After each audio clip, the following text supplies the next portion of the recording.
Hello दोस्तों, स्वागत है एक बार फिर आप सभी का आपके अपने YouTube चैनल PS क्लासेस पर। तो दोस्तों, जैसा कि आप लोग जानते हैं कि इस समय ग्राम पंचायत और जिला पंचायत का इलेक्शन चल रहा है। तो आज का ये वीडियो लेक्चर दोस्तों उन लोगों के लिए विशेषकर महत्वपूर्ण है जो लोग अपना वोट डाल करके आ चुके हैं या फिर अपना वोट डालने जाने वाले हैं। तो पहले हम बात करेंगे कि जो लोग वोट डाल करके आ चुके हैं उनके लिए ये लेक्चर किस लिए महत्वपूर्ण है। ठीक है, देखिए, जो लोग वोट डाल करके आ चुके हैं उनके लिए महत्वपूर्ण ये वीडियो इसलिए है कि उनके वोट डालने का सही तरीका क्या है, अर्थात जो वोट डाल करके आए हैं कि वो उनका वोट मान्य होगा या नहीं होगा, अर्थात वो उनका वोट एक्सेप्ट किया जाएगा, मान्य किया जाएगा या कैंसिल किया जाएगा। तो आज का वीडियो लेक्चर देखने के बाद उन लोगों को तो ये जानकारी मिलेगी कि उनका जो वोट डालने का तरीका था वो सही था या गलत था, यानी उनका वोट वो मान्य होगा या कैंसिल होगा। और जो लोग वोट डालने जाने वाले हैं उनके लिए महत्वपूर्ण ये वीडियो इसलिए है कि उनको अगर ये मेरा वीडियो लेक्चर देख लेंगे तो मैं उनको विश्वास दिलाता हूँ कि भविष्य में आपका कभी भी वोट आपका एक भी कैंसिल नहीं हो सकता। क्योंकि इस टाइम अधिकांश होता क्या है कि अधिकांश लोगों को विशेषकर ग्रामीण क्षेत्रों में वोट डालने का सही तरीका पता नहीं होता, जिसमें विशेषकर महिलाएं आती हैं ज़्यादातर। ठीक है, तो आज के इस वीडियो लेक्चर में बताऊंगा कि आपको वोटिंग करने का अर्थात मतदान करने का बेस्ट तरीका क्या है जिससे आपका एक भी वोट कैंसिल ना हो सके इस टाइम। ठीक है, तो आइए बिना किसी देरी के मैं बैलेट पेपर के माध्यम से समझाऊंगा ताकि आपको भविष्य में किसी भी इलेक्शन का वोटिंग करते समय आपका वोट हमेशा मान्य रहे, अर्थात कभी भी कैंसिल ना हो स्टैंड। ठीक है, तो स्टैंड सबसे पहले हम बात करेंगे कि वोटिंग करने का सही तरीका क्या है, यानी वोट डालने का सही तरीका क्या है स्टैंड। ठीक है, तो देखिए, सबसे पहले मैं यही इसी क्वेश्चन करूंगा कि वोट डालने का सही तरीका क्या है। तो देखिए, वोट डालने का बेटा सही तरीका ये है जब आप मतदान केंद्र में जाएंगे, जब आप मतदान केंद्र में जाएंगे, ठीक है, मतदान केंद्र में जाने के बाद आपको एक बैलेट पेपर मिलेगा। क्या मिलेगा बेटा? बैलेट पेपर मिलेगा। चलिए देखिए, मैं आपको दिखाता हूँ एक। देखिए, कुछ इस टाइप का या कुछ और भी कलर का हो सकता है, यानी इस टाइप का आपको एक बैलेट पेपर मिलेगा स्टैंड। ठीक है, अब देखिए, अब मान लीजिए कि आपने, जैसे मैं यहाँ पे भी दिखाने का प्रयास किया हूँ, अगर इस पर आप इस पर नहीं देख पा रहे हैं तो जैसे कि मैंने पहले नंबर पे लिया है उगता हुआ सूरज, दूसरे नंबर पे खजूर का पेड़ और तीसरे नंबर पे कैंची, और इसी प्रकार के ये लगभग 10 से 15 तक यहाँ पे चुनाव चिन्ह दिए होते हैं स्टैंड। ठीक है, अब आपको सही वोट डाला है आपका, ठीक है, वो क्या तरीका होना चाहिए। देखिए, मान लीजिए आपने सेलेक्ट किया कि मुझे उगते हुए सूरज पर वोट डालना है, समझे बात को, मुझे उगते हुए सूरज पर वोट डालना है, तो आप वोट डालेंगे, यानी आप मोहर कैसे लगाएंगे, कहाँ लगाएंगे ताकि आपकी मोहर अच्छी से लगे, अर्थात आपका वोट कैंसिल ना हो स्टैंड। ठीक है, तो देखिए, जैसे कि आपने सेलेक्ट किया है उगता हुआ सूरज, तो देखिए आप जो मोहर लगाएंगे बेटा, तो आपका मोहर कहाँ लगाएंगे, देखिए मैं आपसे देखिए बताता चलूँ। तो देखिए, ये उगता हुआ सूरज है, ठीक है, और यहाँ पे और ये लिखा है उगता हुआ सूरज, इसके बीच में आप स्पेस देख रहे हैं, ये इसके बीच में ये स्पेस देख रहे हैं इस टाइप का, तो या तो अपनी मोहर यहाँ पे लगा दीजिए। यहाँ पे अगर आपने अपनी मोहर लगा करके आते हैं तो आपका वोट क्या होगा, बिल्कुल मान्य होगा। या फिर आपने अगर चिन्ह पे भी अगर मोहर लगाई है, आपने अगर चिन्ह पे भी अगर आपने मोहर लगाई है, तब भी आपका वोट क्या होगा बेटा, मान्य होगा। आई होप समझ में आ रहा होगा। एक बार फिर समझाता हूँ। ठीक है, अगर आप वोट डाल रहे हैं और आप मोहर लगाना चाहते हैं अपने चुनाव चिन्ह पर, ठीक है, और आप चाहते हैं कि हम मोहर लगाए कहाँ, ठीक है, ताकि आपका वोट कैंसिल ना हो, तो देखिए मैं फिर से बता रहा हूँ। तो देखिए, यहाँ पे उगता हुआ सूरज जो लिखा और ये आपका चुनाव चिन्ह है, तो इसके बीच में जो स्पेस होता है, यानी बैलेट पेपर के माध्यम से समझाऊँ तो देखिए इस टाइप से ये बैलेट पेपर देख रहे हैं और उगता हुआ सूरज यहाँ पे ये देखिए है ना, तो आप यहाँ पर अगर मोहर लगा करके आएंगे स्टैंड, यानी यहाँ पे मैं समझने का प्रयास कर रहा हूँ, तो आपका वोट क्या होगा बेटा, मान्य होगा। याद रखें, अगर आपने सेलेक्ट किया जैसे खजूर का पेड़ जैसे मैं दूसरे नंबर पर लिया है स्टैंड, ठीक है, तो आप मोहर का लगाएंगे, आप मोहर यहाँ तो लगाइए, यहाँ पर कहाँ पर मोहर लगाइए बेटा, यानी यहाँ पर, जहाँ पर मैं सर्कल बना रहा हूँ, यहाँ पर मोहर लगाइए। या फिर आप चिन्ह पर भी मोहर लगा देते हैं, आप चिन्ह पर भी मोहर लगा देते हैं तो अभी आपका वोट कैंसिल नहीं माना जाएगा। ठीक है, और मोहर लगाने के बाद, ठीक है, आपको करना क्या बेटा, जस्ट एकदम मोहर लगाते ही बैलेट पेपर को मोड़ना नहीं है, यानी जैसे कि आपने तुरंत मोहर लगाई इस टाइप से, मान लीजिए आपने मोहर लगा दी इस टाइप से, ठीक है, और आपने तुरंत उसके बैलेट पेपर को मोड़ दिया। अगर आप ऐसे बैलेट पेपर को एकदम तुरंत मोड़ देंगे बेटा, तो जो इसकी स्याही है, यानी जो आपने मोहर लगाई इसकी जो स्याही है बेटा, उसकी प्रिंटिंग इसके दूसरे चिन्ह पर भी आ सकती है। यानी आपने यहाँ पर मोहर लगाई और आपने बैलेट पेपर को मोड़ दिया, तो आपके मोहर का जो इंक है बेटा, वो दूसरे निशान पर भी छप जाएगी, और जब उसका दूसरे निशान पर जब छप जाएगी बेटा, तो क्या होगा, आपका वोट कैंसिल माना जाएगा। इस बात को याद रखें। तो कहने का तात्पर्य मेरा बेटा ये है कि मोहर लगाने के बाद लगभग 2-3 सेकंड तक, लगभग 2-3 या 5 सेकंड तक अपने बैलेट पेपर को सीधा रखें। अगर आप मोहर लगाने के तुरंत बाद और जैसे इस टाइप से मोड़ देते हैं तो आपकी इंक जो स्याही जो होगी बेटा, स्याही जो होगी वो गीली होगी और वो दूसरे चुनाव चिन्ह पर छप जाएगी और इस स्थिति में क्या होगा, आपका वोट कैंसिल माना जाएगा। क्योंकि बेटा एक बैलेट पेपर पर एक ही मोहर लगानी होती है, एक बैलेट पेपर पर एक ही मोहर लगानी होती है, जो आप पहले ही लगा चुके होंगे स्टैंड, ठीक है। और अपनी स्टेप से आप इसको मोड़ देंगे, जब तेजी से जल्दी से मोड़ दिया तो आपकी जो छपाई है वो बेटा दूसरे चुनाव चिन्ह पर भी आ जाएगी। तो ऐसी परिस्थिति में आपका वोट क्या माना जाएगा बेटा, कैंसिल माना जाएगा। तो याद रखें, कभी भी याद रखें कि इतनी जल्दबाजी वोट डालते समय बिल्कुल भी ना करें, ठीक है। और दूसरी बात यह है कि वोट डालते समय कहाँ मोहर नहीं लगानी चाहिए ताकि आपका वोट कैंसिल होने से बच सके। तो याद रखें बेटा, देखिए जैसे कि ये लाइन देख रहे हैं, लाइन ऊपर चिन्ह है आपका उगता हुआ सूरज और नीचे है खजूर का पेड़, ठीक है। तो याद रखें, ये जो आप लाइन देख रहे हैं, ये लाइन, इस लाइन पर कभी भी आप मोहर मत लगाइए, इस लाइन पर कभी भी आप मोहर मत लगाइए। अगर आपने ऐसा किया है तो आपका वोट बेटा निश्चित ही कैंसिल माना जाएगा, ठीक है।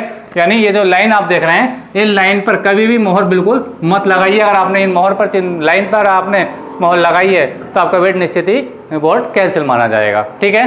तो याद रखें, आपको मोहर लगाने का तरीका मैंने बताया कि जो भी आपका चुनाव चिन्ह है उसके जस्ट सामने आप अपनी मोहर लगाइए, ठीक है। और बैलेट पेपर को मोहर लगाने के तुरंत बाद एकदम मत मोड़िए ताकि आपकी जो इंक है मोहर की वो दूसरे चुनाव चिन्ह पर ना आ सके। तो ये तो है आपका मतदान करने का बेस्ट तरीका। चलिए, तो अब बात करते हैं बेटा कि जब आप वोट डालने जा रहे हैं, तो आपके पास ऐसे कौन कौन से डॉक्यूमेंट हैं बेटा, आईडी प्रूफ जो होना चाहिए कम से कम। देखिए बेटा, जब आप वोट डालने जा रहे हैं, आप एक मतदाता है अंडरस्टैंड, ठीक है, अपने मत का अधिकार करने जा रहे हैं, तो आपके पास या तो देखिए आपके पास ओरिजिनल आधार कार्ड होना चाहिए। अगर किसी कारणवश आधार कार्ड नहीं है तो आपके पास पहचान पत्र होना चाहिए। अगर पहचान पत्र भी नहीं है तो या फिर ड्राइवरी लाइसेंस होना चाहिए। और ड्राइवरी लाइसेंस भी नहीं है बेटा तो आपके पास कम से कम कोई एक सरकारी संस्था से यानी ड्राइविंग लाइसेंस सरकारी संस्था से प्राप्त कोई ऐसा कागज होना चाहिए, जैसे मार्कशीट वगैरह। आप पढ़े लिखे हैं तो आपका 10th की मार्कशीट होगी, ठीक है, 12th की मार्कशीट होगी। तो कम से कम मेरा कहने का तात्पर्य बेटा ये है कि आपके पास कम से कम एक ओरिजिनल प्रूफ जरूर होना चाहिए जो आपके आईडी प्रूफ के रूप में हो, ठीक है। तो याद रखें, मैंने आपको बताया कि आप जब वोट डालने जाएँ तो कम से कम या तो आधार कार्ड लेकर के जाएँ ओरिजिनल, या पहचान पत्र लेकर के जाएँ, या ड्राइवरी लाइसेंस लेकर जाएँ, या फिर जो मनरेगा वाली जो किताब होती है, ठीक है, रोजगार सेवक वाली है नहीं, वो उसको लेकर के जाएँ। तो इनमें से किसी को आप लेकर के जा सकते हैं, ठीक है, क्योंकि ये डॉक्यूमेंट आपकी वोटर आईडी में इसको मिलान करेगा कि आपका नाम, फादर का नाम बिल्कुल सेम है क्या, अलग अलग है स्टैंड, ठीक है। तो ऐसा डॉक्यूमेंट जरूर लेकर के जाएं जिसमें आपकी वोटर आईडी बनी है और आपकी जो आईडी है उससे बिल्कुल मैच करता हो। ऐसा नहीं है कि आपका नाम तो सेम है, पिताजी के नाम में मिस्टेक है, ऐसी परिस्थिति में आपका वोट नहीं पड़ेगा स्टैंड, ठीक है। चलिए, अब दूसरी बात करते हैं बेटा कि जब वो आप वोटिंग करने जा रहे हैं, तो वहाँ पे किन किन वस्तुओं का इस्तेमाल वर्जित माना जाता है, किन किन वस्तुओं का यूज करना वहाँ पे आपको परेशानी में डाल सकता है। देखिए, सबसे पहली बात, जब आप वोट डालने जा रहे हैं तो बेटा मोबाइल बिल्कुल भी मतदान केंद्र पर मत लेकर के जाइए, यानी आप मोबाइल मतदान केंद्र पर बिल्कुल भी मत लेकर के जाइए। अगर आपका मोबाइल वहाँ पे पकड़ा गया तो आपसे मोबाइल जब्त किया जा सकता है और साथ ही साथ आपको दंडित भी किया जा सकता है, ठीक है। तो याद रखें कि वहाँ पे मोबाइल का यूज बिल्कुल भी ना करें, अर्थात मोबाइल लेना बिल्कुल ही वर्जित है, कहाँ पे, मतदान केंद्र पर स्टैंड, ठीक है। अच्छा, अगर अब ऐसे में देखिए कोविड-19 का समय चल रहा है तो याद रखें मास्क अवश्य लगा के जाए। एक बात याद रखें बेटा, अब आप वोटिंग करने जा रहे हैं, वैसे तो आप गवर्नमेंट ने सभी जगहों पर टहलने के लिए, ठीक है, अगर जाते हैं तो मास्क अनिवार्य है, लेकिन विशेषकर अगर आप मतदान करने जा रहे हैं तो वहाँ पे बेटा भीड़ होती है, काफ़ी सारी लाइनें लगती हैं, तो वहाँ पे याद रखें कि मास्क लगाना बिल्कुल भी ना भूलें, अर्थात मास्क लगा कर जाएँ और मोबाइल का यूज बिल्कुल ना करें, मोबाइल घर पर ही रख करके जाएँ स्टैंड, ठीक है। अच्छा, आगे चलते हैं। देखिए, आगे हम बात करेंगे बेटा कि वोट कैंसिल कैसे हो जाती है। अभी जैसे मैंने डिस्कस किया कि वोट कैंसिल कैसे हो जाती है। वोट, देखिए मैं क्वेश्चन बार समझाने का प्रयास कर रहा हूँ। जो पहले मैंने आपको बताया कि सही मतदान करने का तरीका क्या है, यानी सही वोटिंग कैसे करें। दूसरा मैंने बताया कि कौन कौन से डॉक्यूमेंट होने चाहिए, तो मैंने बताया कि कम से कम आधार कार्ड आपके पास होना चाहिए। और तीसरा मैंने बताया कि वोटिंग करते समय किन वस्तुओं का इस्तेमाल वर्जित है, अर्थात किन वस्तुओं का इस्तेमाल नहीं करना चाहिए। तो याद रखें कि मोबाइल फ़ोन का यूज करना बिल्कुल बेकार है, ठीक है। अच्छा, मैंने आपको बताया कि आपका क्वेश्चन है, देखिए वोट कैंसिल कैसे होती है, वोट कैंसिल कैसे होती है, इसको मैंने अभी मैं डिस्कस कर रहा था स्टैंड। देखिए, जैसे कि इस तरह का आपको बैलेट पेपर मिलेगा स्टैंड, ठीक है। तो याद रखें, मोहर जब भी लगाएं, मोहर आप जब भी लगाएं अपने चिन्ह के सामने मोहर लगाएं, अपने चिन्ह के सामने मोहर लगाएं। बिल्कुल भी इन लाइनों पर जहाँ पर ये क्रॉस का चिन्ह देख रहे हैं, अगर यहाँ पे आपने मोहर लगाई है इन क्रॉस के चिन्हों पर, तो आपका वोट बिल्कुल कैंसिल माना जाएगा। एक परिस्थिति तो ये होती है वोट कैंसिल होने की। दूसरी परिस्थिति ये होती है कि आपने मोहर लगाई और मोहर लगाने के बाद जस्ट बाई 1 सेकंड के अंदर ही आपने बैलेट पेपर को मोड़ दिया, तो तो जिसकी छपाई है वो दूसरे चुनाव चिन्ह पर आ जाएगी और एक ही बैलेट पेपर पर 2 मोहरें काम नहीं करेंगी, अर्थात आपका वोट कैंसिल माना जाएगा। इसलिए जरूरी बात ये बेटा कि वो मोहर लगाने के बाद लगभग 2-3 सेकंड के बाद उसको बैलेट पेपर को मोड़ो, क्योंकि जो इंक है बेटा एकदम ही सोख हो जाती है स्टूडेंट, ठीक है। अच्छा, आगे चलते हैं। देखिए अगला है, वोट डालने के लिए वोटर की न्यूनतम आयु कितनी होनी चाहिए। यानी आप जब मतदान करने जा रहे हैं, जब एक मतदाता है बेटा, तो उसकी जो न्यूनतम एज है मतदाता की वो कितनी होनी चाहिए, तो लगभग वो कितनी होनी चाहिए बेटा 18 ईयर होनी चाहिए, अर्थात 18 वर्ष होनी चाहिए। 18 वर्ष से अधिक आयु के लेडीज या पुरुष आप मतदान कर सकते हैं स्टूडेंट, ठीक है। अच्छा, आगे चलते हैं। देखिए अगला क्वेश्चन में लिया स्टूडेंट कि फर्जी वोट क्यों नहीं डालने चाहिए, फर्जी वोट क्यों नहीं डालने चाहिए। देखिए सबसे पहली बात है कि फर्जी वोटिंग होती क्या है। फर्जी वोटिंग होती क्या है, फर्जी वोटिंग बेटा वो होती है कि आप किसी दूसरे का वोट डालने जा रहे हैं। यानी आप किसी, या तो आपने धोखाधड़ी से अपने किसी वोटर की आईडी बना रखी है, या फिर आप जानबूझ करके किसी दूसरे का वोट डालने जा रहे हैं, तो इस प्रकार की घटना को बोलते हैं बेटा फर्जी वोटिंग। और ये देखिए अगर आप फर्जी वोट डालने का प्रयास कर रहे हैं तो बेटा आप देश के साथ गद्दारी कर रहे हैं, आप देश के साथ गद्दारी कर रहे हैं। देखिए वहाँ पर जब आप फर्जी वोट डालने जाएंगे और वहाँ पे सब पढ़े लिखे लोग होते हैं बेटा, वहाँ पुलिस अधिकारी भी होते हैं, ठीक है। और आपकी अगर वो फर्जी वोटिंग अगर वहाँ पे पकड़ में आ गई, यानी आपको वहाँ पर पकड़ लिया जाएगा कि आप किसी दूसरे का वोट डालने आए, ठीक है, तो आपके साथ कड़ी कार्रवाई हो सकती है, साथ में साथ आपकी पिटाई भी हो सकती है और आपको जेल के अंदर डाला जा सकता है। तो याद रखें भविष्य में कभी भी फर्जी वोट किसी का ना डालें, अगर आप अच्छे अपने देश के नागरिक हैं तो, ठीक है। चलिए आगे चलते हैं। देखिए और कौन सा क्या चीज़ है, देखिए वोट न डालने पर आपके साथ क्या घटना घट सकती है। देखिए वोट न डालने पर आपके साथ क्या घटना घट सकती है। देखिए जैसे आपके वोट आया और आप चाहते हैं कि मैं वोट डालने नहीं जा रहा, तो आपके साथ क्या घटना घट सकती है। देखिए स्टूडेंट सबसे पहले अगर मैं बताऊं आप लोगों को कि अगर आपका वोट है, ठीक है, तो आपको वोट डालना जरूरी है, ठीक है। अगर आपने वोट नहीं डाला लगातार 2-3 साल तक, तो आपका वोट क्या हो जाएगा बेटा कैंसिल हो जाएगा, अर्थात आपका वोट काट दिया जाएगा। और जब आपका वोट काट दिया जाएगा यानी वोटर लिस्ट में आपका नाम नहीं रहेगा, तो आपसे नागरिकता भी छीनी जा सकती है, अर्थात आप भारतीय होने पर भी भारतीय नहीं कहलाए जा सकते।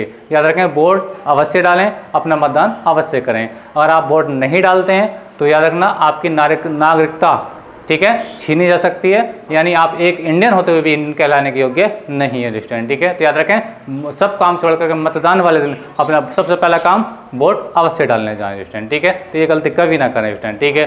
अच्छा अब देखिए ये है अगला क्वेश्चन, क्या देखिए वोट डालना क्यों जरूरी होता है। वोट डालना क्यों जरूरी होता है, वोट डालना क्यों जरूरी होता है। देखिए स्टैंड मैं आपको बताता चलूँ कि वोट की क्या महत्व है, यानी वोट डालना जरूरी क्यों होता है। मान लीजिए कि आपके गाँव ग्राम पंचायत का, ये मान लीजिए जिला पंचायत का या फिर लोकसभा का चुनाव चल रहा है स्टूडेंट, ठीक है, और आप वोट डालने नहीं गए, ठीक है। अब आप वोट डालने नहीं गए तो देखिए आपका वोट तो बिल्कुल बेकार हो गया, आपका वोट तो बिल्कुल बेकार हो गया, ठीक है, उसमें आपने उसका लाभ लिया ही नहीं है। और साथ ही साथ देखिए लिस्ट में, आपके वोटर लिस्ट में भी नाम आ जाएगा कि ये वोट क्या हो गया बेटा, इस आईडी से वोट नहीं डाला गया। और जब वोट नहीं डाला गया 2-3 बार आपने ऐसे किया तो आपका जो वोट है बेटा वोटर लिस्ट से नाम काट दिया जाएगा। और मैं अभी आज जैसे आपको बता रहा था कि आपसे नागरिकता छीन ले जाएगी, यानी आप एक भारतीय होते हुए भी भारतीय कहलाने के योग्य नहीं रहेंगे, ठीक है। या एक बात तो ये, दूसरी बात यह है कि आपने वोट नहीं डाला, ठीक है। मान लीजिए कोई किसी को आप सपोर्ट कर रहे हैं फिर भी आपने वोट नहीं डाल पाए, ठीक, और आपका कोई विपक्षी जीत गया,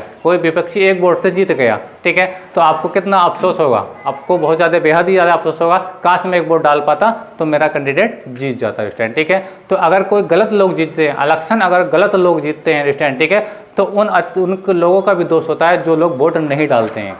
एक बात याद रखें, जो लोग वोट नहीं डालते हैं और उनकी वजह से कोई गलत इंसान जीत जाता है, यानी कोई डिफाल्टर इंसान जीत जाता है, तो वो भी लोग बराबर के दोषी होते हैं जो वोट नहीं डालते हैं। तो इसलिए आप लोगों से मेरा विशेष रिक्वेस्ट है कि अपना मतदान अवश्य करें, वोट अवश्य डालें, ठीक है, और सही ईमानदार इंसान को चुनें स्टूडेंट, ठीक है। तो आई होप कि जो मैंने आपको जानकारी दी है बेटा ये आपको समझ में आई होंगी। एक बार मैं फिर से आपको बता रहा हूँ कि बार बार मैं कह रहा हूँ जब भी मतदान हो अपना वोट अवश्य डालने जाएं, सबसे पहला काम वोट जरूर दें स्टूडेंट, ठीक है। अच्छा तो ये सारी बातें मैंने आज के लेक्चर में बताई कि आपको क्या करना चाहिए क्या नहीं करना चाहिए, वोट डालने का सही तरीका क्या है, ठीक है। एक बार फिर से रिपीट कर रहा हूँ मैं अपनी सारी बातों को। सबसे पहले वोट डालने जब जाएं बेटा तो सबसे पहले आपको जिस चुनाव चिन्ह पर मोहर लगानी है स्टैंड, ठीक है, तो जस्ट उसके सामने मोहर लगाकर जहाँ पे ये सर्कल दिखाई दे रहा है, ठीक है, जब आप चुनाव चिन्ह के ठीक सामने मोहर लगाएंगे तो आपका वोट कैंसिल नहीं होगा। और आपने अगर इन लाइनों पर, जैसे लाइन देख रहे हैं स्टैंड, यहाँ पर मोहर लगाई है, जहाँ पर क्रॉस के चिन्ह दिख रहे हैं, तो आपका वोट कैंसिल माना जाएगा। याद रखें, भविष्य में कभी भी फर्जी वोटिंग ना करें। अगर आप फर्जी वोटिंग कर रहे हैं तो बेटा आप देश के साथ गद्दारी कर रहे हैं, आप एक गद्दार हैं स्टूडेंट, ठीक है। तो कभी हमेशा याद रखें, किसी कभी भी गलत वोट ना डालें, अर्थात फर्जी वोटिंग बिल्कुल ना करें स्टूडेंट, ठीक है। तो एक बात तो ये रही। दूसरी बात ये थी, मैंने बताया कि मतदान केंद्र पर कभी भी फ़ोन का इस्तेमाल नहीं करना चाहिए। फ़ोन का इस्तेमाल नहीं करना चाहिए। कोविड-19 का समय चल रहा है, मुंह पर मास्क लगाकर जरूर जाएं फ्रेंड, ठीक है। अपने आप को भी सुरक्षित रखें और दूसरों को भी सुरक्षित रहने दें। तो आई होप कि मेरे द्वारा दी गई जानकारी आपको समझ में आई होगी। अगर ये जानकारी अच्छी लगी है तो प्लीज़ वीडियो को लाइक कीजिए, शेयर कीजिए और सब में फैलाइए इसको शेयर करके, ताकि कोई भी बंदा गलत वोटिंग ना करे, अर्थात उनका वोट कैंसिल ना हो, ठीक है। आपने वोट डाला है ईमानदारी से, आपका वोट सक्सेसफुल हो, अर्थात मान्य हो, ठीक है। तो मिलेंगे अगले वीडियो में, तब तक के लिए धन्यवाद। वीडियो आपको समझ में आई है तो वीडियो को लाइक कीजिए, शेयर कीजिए, कमेंट कीजिए और चैनल पर नए हैं तो चैनल को सब्सक्राइब भी कर लीजिए, ठीक। मिलेंगे, धन्यवाद नेक्स्ट वीडियो में।